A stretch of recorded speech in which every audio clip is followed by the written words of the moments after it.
Good evening, y'all. I have a cup of coffee here. This is not working too well. I want to get the coffee cup in front of my picture, but it don't seem to. There it goes.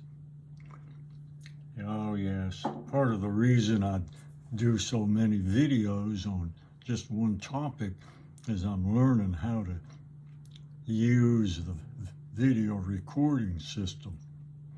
Like, I didn't realize that YouTube selects the cover image by their terms. So I suspect they find the most dramatic, extreme. So this nice looking face here may not show up at all. And yeah, maybe my picking my nose there, that will show up as my cover picture. So I try to fix that when I upload. Anyway, making mistakes. The only mistake I see is not learning from your mistakes. I saw once a vivid example of Life 101. I walked out behind my little small town school one day.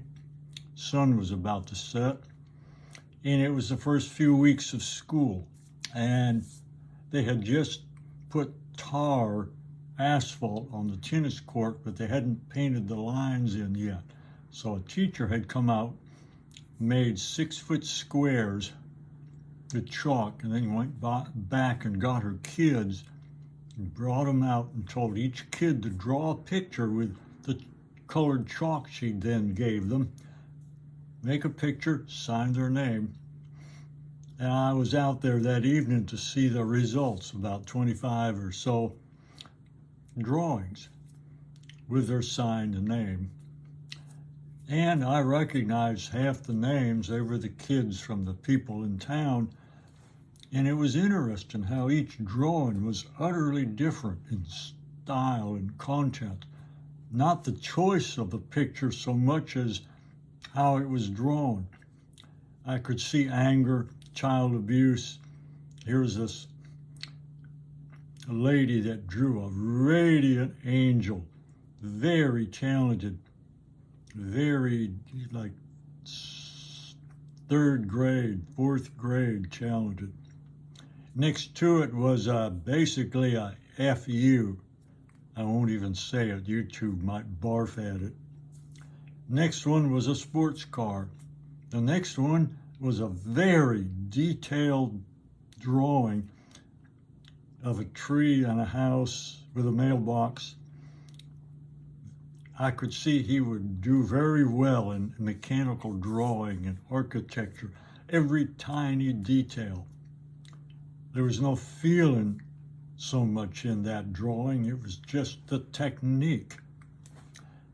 And astounding how each one was different. Then I realized sort of the symbolism that each kid was sort of the soul of the parents. And I also realized something much more important, that the only way to learn how to draw is to draw. And hopefully you'll get better at it. The only way to live a life is to go out and live it. And you'll make mistakes, some of them drastic. But hopefully that mistake will not be made again. I see so many college kids here at FSU, they get into the party drinking mode and it gets to be a thing, and their grade average begins to sink and sink, and finally they have to leave. Some grow out of it, some do not. I hadn't seen one guy for weeks. I saw him in the post office hallway one day, and he had a little badge or a marker or a little symbol clipped onto his chest. It was a fraternity pin, and it seemed to glow like it was bigger than he was. And the first thing he said to me was, "How's your love life?" Oh no. And yet for some fraternities, if you're a business major, that's the wisest choice you could make, because all the friends and contacts you make, that will pay dividends literally in your life.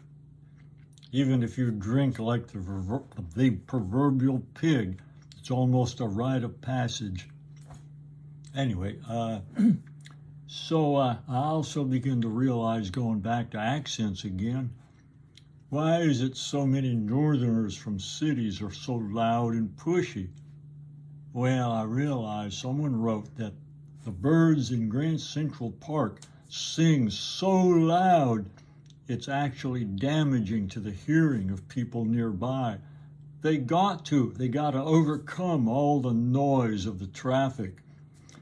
So in a crowded, compressed city, you got to radiate out a lot of energy and loudness just to exist, just to keep the pressure of the millions of people. You got to be an individual, and so when you go out into the country, you just play 15 trumpets out of your mouth and radiate outward, and the poor locals cower and put their hands over their eyes and put fingers in their ears. Oh well. So I've been radiated upon more than once. There was a guy that he'd fill the room. His presence would literally take command of the whole room. All conversation in the room would stop, dead flat out stop. And he once worked somewhere where I went to a cafe at 6 in the morning.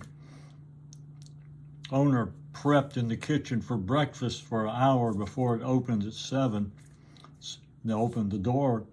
So he came in and he kept a journal. He would sit there and write and think. And about 3 or 4 weeks later, the owner put out a TV and turned it on in the morning. And this guy couldn't turn it off. It was loud. No remote he could find. He had to leave. He hated TV. Now I realized that owner had to put the TV up, because what was wanted was the owner to come out immediately and sit with him and have a 3-hour-long talk with my friend doing most of the talking. He could never get ready for breakfast because this guy is like a 5,000 angstrom magnet. He demanded interaction and demanded you come to be in the presence. I would crawl into a hole, maybe. Anyway, so I've gone 8 minutes now. So that's my little, let's see if I can get a better picture now up with my header. I may have to mechanically upload from somewhere else. So goodbye, y'all.